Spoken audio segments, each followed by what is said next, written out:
अस्सलाम वालेकुम, this is moon महर। एक बड़ा इम्पोर्टेंट क्वेश्चन है और इतना इम्पोर्टेंट है कि ये क्वेश्चन जो है वो 10th क्लास के स्टूडेंट भी पूछ रहे होते हैं और पीएचडी क्लास के स्टूडेंट भी ये क्वेश्चन जो है ये पूछ रहे होते हैं। इतना इम्पोर्टेंट क्वेश्चन है, तो देखते हैं कि क्वेश्चन क्या है। क्वेश्चन है how to discover your talent, कि हम अपना टैलेंट जो है कैसे पहचान सकते हैं, हम अपनी शिनाख्त कैसे कर सकते हैं, हम ये कैसे डिस्कवर कर सकते हैं कि अल्लाह ताला ने हमें किस मकसद के लिए इस दुनिया में भेजा है। वो तो यकीनन एक मकसद है कि अल्लाह ताला ने इंसानों और जिन्नों को अपनी इबादत के लिए महज पैदा किया है, तो इसके साथ साथ दुनियावी ज़िंदगी गुजारने के लिए भी अल्लाह ताला ने इंसान के अंदर कुछ ना कुछ ऐसी चीज़ें रखी होती हैं, ऐसी खूबियाँ रखी होती हैं जिनको हमने पहचानना होता है और ये हमारी ज़िम्मेदारी होती है उन खूबियों को पहचानना और उनको मज़ीद जो है वो अगर पॉलिश की ज़रूरत है तो उनको मज़ीद पॉलिश करना।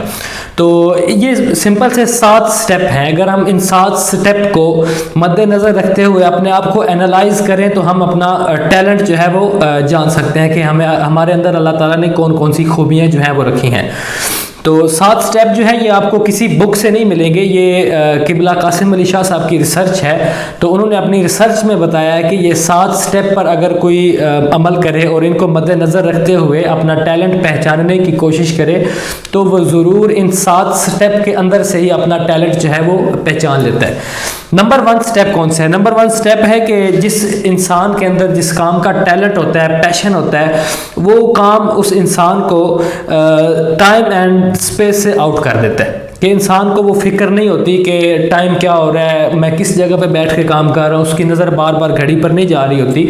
वो मतलब जिस काम का टैलेंट होता है इंसान में, वो काम उसको टाइम एंड स्पेस से आउट कर देता है। इसके बाद हमारे पास जो स्टेप आता है वो आता है कि उस इंसान को वो काम करते हुए, जिस काम का टैलेंट अल्लाह ताला ने उसके अंदर रखा है, वो काम करते हुए उसको थकावट जो है वो फील नहीं होती। बिल्कुल भी उसको थकावट जो है वो फील नहीं होती। वो काम करते हुए जितनी देर वो मर्जी कर ले वो काम करता रहेगा। जब तक वो काम पूरा नहीं हो जाता उसको सुकून नहीं मिलेगा कि ये काम मेरा अभी तक पूरा नहीं हुआ। इसके बाद का जो नंबर 3 स्टेप है हमारे पास वो होता है कि उस काम के साथ उस इंसान की जो होती है ना वो रिस्पेक्ट जुड़ जाती है, उस काम के साथ उसकी इज्जत बनना शुरू हो जाती है। फॉर एग्जाम्पल आप टीचिंग जो है ये एक प्रोफेशन है और इतना अच्छा प्रोफेशन है, इस टीचिंग में अगर ज़ात का चूड़ा आ जाए तो वो भी इज्जत कमा जाता है। लेकिन हमारे मुआशरे का अलमिया ये है कि हमारे जो उस्ताद हैं, हमारे जो टीचर हैं, ये इज़्ज़त इतनी नहीं कमा पाते जितनी एक उस्ताद की मुआशरे में इज़्ज़त होनी चाहिए। अब मैं इसमें स्टूडेंट्स को कसूरवार मुकम्मल तौर पर नहीं ठहरा रहा कि स्टूडेंट का कसूर है कि वो अपने टीचर की इज़्ज़त नहीं करते, बट हमारे टीचर्स का भी कसूर है कि उनके अंदर वो चीज़ें हैं ही नहीं जिस को हम देख कर हम टीचर्स की इज़्ज़त करें। उनके वो अखलाकन वो टीचर नहीं लगते, वो रूहानी तौर पर वो मतलब नहीं होते वो टीचर, वो बस पढ़ा रहे होते हैं, बस वो रट्टा सिस्टम करवा रहे होते हैं, आए हैं बस पढ़ाया, जो किताब में लिखा हुआ पढ़ा के वो गए। इसके बाद जो हमारे पास स्टेप आता है अपने आप को एनालाइज करने का, जो इंसान के अंदर जिस काम का टैलेंट होता है वो काम उसको बिला मुआवजा करने पर कोई उकताहट महसूस नहीं होती। वो पैसों के बगैर भी वो काम कर रहा होता है, जितनी देर मर्जी करे, उसको पैसों के साथ कोई गरज नहीं होती उस काम के में। अल्लाह ताला उस काम करने की वजह से उसको बहुत पैसा दे देता है, बहुत रिज़्क में वुसअत हो जाती है उस काम करने की वजह से, जिस काम का टैलेंट होता है इंसान के अंदर। लेकिन वो ज़हनी तौर पर, दिली तौर पर उसमें बिला मुआवजा काम करने के लिए भी इंसान तैयार होता है।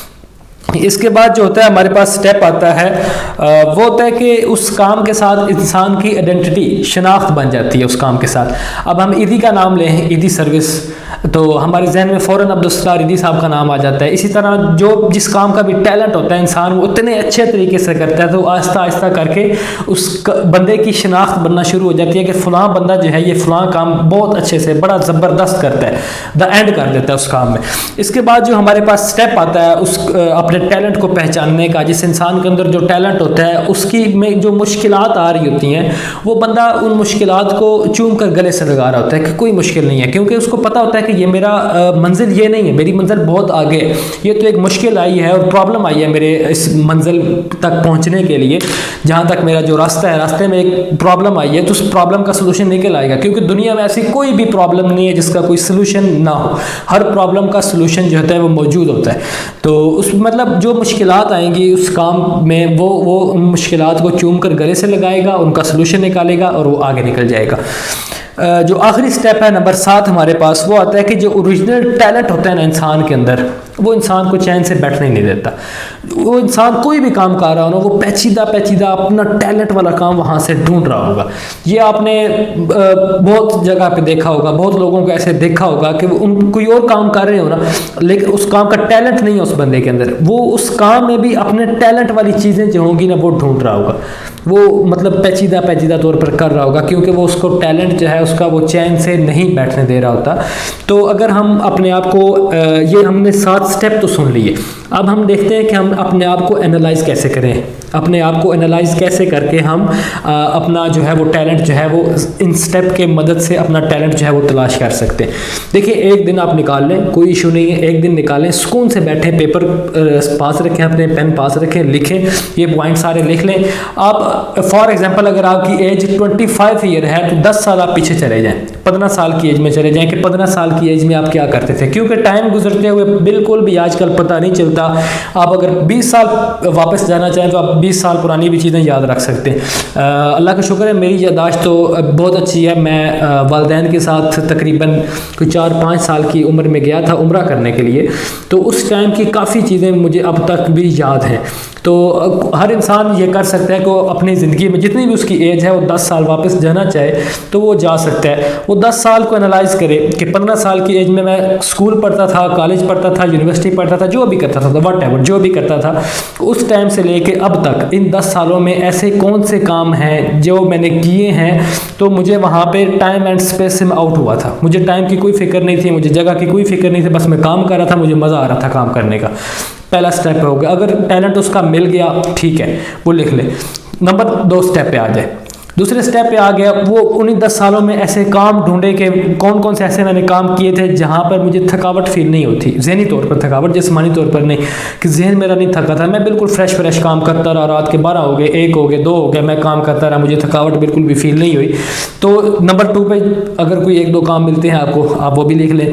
नंबर 3 स्टेप पे आ जाए। इसी तरह आप 7 स्टेप जो है वो क्लियर कर लें। फॉर एग्जाम्पल, आपको पहले स्टेप पे कोई ऐसा काम नहीं मिला जहाँ पे आप टाइम एंड स्पेस से आउट नहीं हुए, नंबर 2 पे कोई नहीं मिला, नंबर 3 पे कोई नहीं मिला, नंबर 4 पे कोई नहीं मिला, बट आपको नंबर 5, 6, 7 पे कोई ना कोई ऐसा एक काम मिल जाएगा कि आपको वो आप स्टेप जो है वो क्लियर कर लेंगे और आपको अपना कुछ ना कुछ टैलेंट का आइडिया हो जाएगा।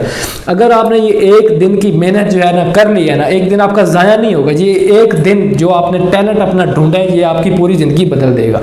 क्योंकि टैलेंट के बगैर अगर आप ज़िंदगी का गोल बना भी लें तो वो गोल किसी काम का नहीं है, क्योंकि वो गोल है ही गलत। वो तो ऐसे ही है जैसे आप उंगली किसी के पकड़ के जा रहे हैं, आगे जाके जब उंगली उसने छोड़ी है तो आप वापस उसी जगह पे आपने देखा वहाँ जाके ये मैं किधर आ गया, ये मुझे बंदा लेके आ किधर गया, फिर आप वापस फिर दोबारा किसी को उंगली पकड़ के शुरू हो जाएंगे, किसी को उंगली पकड़ाएंगे, वो आपको लेके दोबारा चल पड़ेगा आगे। तो अब दोबारा भी वो ये नहीं करेंगे कि मैं खुद अपना रास्ता तलाश करूँ, खुद अपना टैलेंट ढूंढूँ, मैंने जाना किस तरफ है, खुद अपनी। तो आपको इन्हीं 7 स्टेप जो हैं, इन्हीं के अंदर आपको अपना टैलेंट मिलेगा। और जब आपको एक दिन की आपने मेहनत कर ली, आपको टैलेंट आपका मिल गया है, आप आसानी से अपनी ज़िंदगी का कोई मकसद बना सकेंगे, आप आसानी से अपनी ज़िंदगी का कोई गोल बना सकेंगे। आपने अपनी ज़िंदगी की मेरे ख्याल से आधी अचीवमेंट जो है वो आपने कर ली है, जब आपने सिर्फ गोल अपना बना लिए। अगर वो गोल ही नहीं बन रहा, गोल बनेगा तब जब आपको पता होगा कि मैंने गोल बनाना किस तरह से है, मैंने जाना किस साइड पे है। तो आपको अब जब तक अपना टैलेंट जो है वो नहीं पता होगा तो आप अपना गोल भी नहीं बना सकते।